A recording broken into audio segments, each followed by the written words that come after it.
Arctic air blanketing the entire Chicago area today. You're looking at an icy Lake Michigan. Temperatures a little better this afternoon, but it is still bitterly cold.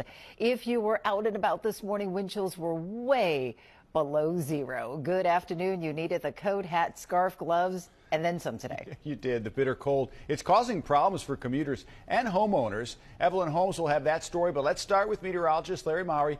Larry, Chicago colder than places you would normally think would be colder than us. Yeah, just for a little fun here this afternoon, look at areas that are warmer than us today. Juneau, Reykjavik, Geneva, Oslo, and Moscow, all warmer than us today with temperatures ranging from the 20s in Moscow to 43 for a high today in Juneau, Alaska. That's warmer than it is right now. It's 12 at O'Hare, 15 at Midway, still in the single digits out towards Hampshire, Geneva, Sycamore, and Crystal Lake, all in the single digits. Crown Point, you're at 13.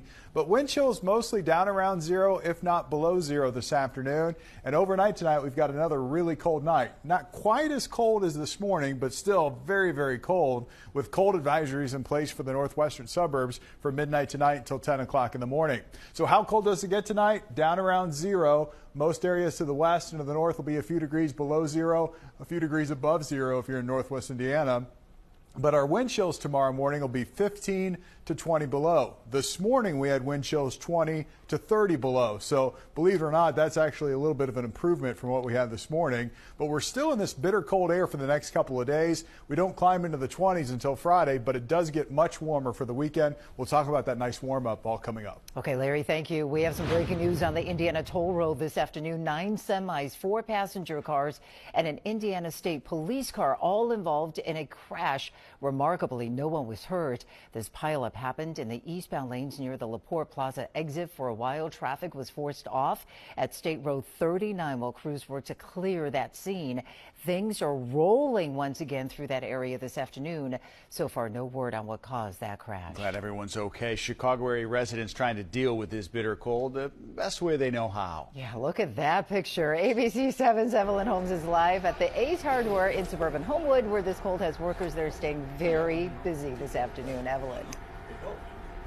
No doubt about it. A lot of folks out here in the south suburbs working to try to stay warm like all the rest of us. Many of them found refuge here at Evil's Ace Hardware, where they're coming to get supplies as they deal with the potential of yet another cold night.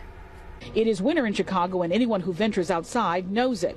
And while most people are staying in the house most of the time. This South Suburban resident is among some of the unlucky who had to go outside. Fortunately, Evil's Ace Hardware has the mop she was looking for and plenty of cold weather supplies like space heaters and window insulation kits, all in high demand. Everybody is coming in for salt after it snows. Definitely the firewood and furnace filters. Like most communities in the area, Homewood is in a deep freeze. The village has deployed salt spreaders and sidewalk sweepers daily. Even responding to several calls about water main breaks, the south suburbs had 26 of them last month. These cold temperatures we get, it does play a major part in water main breaks. So we kind of monitor that. The bitter cold still has a hold on the Chicago area. Temperatures plummeting into the single digits and wind chills drop below zero, making the cold quite dangerous. And while many of us bundle up for the Arctic conditions, just trying to stay warm and safe, others like James Franklin are taking the weather in stride. This is Chicago. This wintertime. It's supposed to be cold, you know. Dixmoor hasn't had one. Now it's anticipated that as we get into the later afternoon hours, the store will become very, very busy again. They're almost, they still have salt, but there is a lot of salt that's gone. Folks coming in getting firewood again, space heaters, things like that. You got to be really careful about that. As far as the village is concerned, they say they do have warming centers. They have 4 warming centers, one of those being the library, another one being one of the areas at the village hall, just to make sure that people stay safe. And of course, if you have any questions, you call the village hall or call the non-emergency number if you have issues with being cold. Back to you guys. Evelyn, glad you and the crew are indoors today trying to stay warm.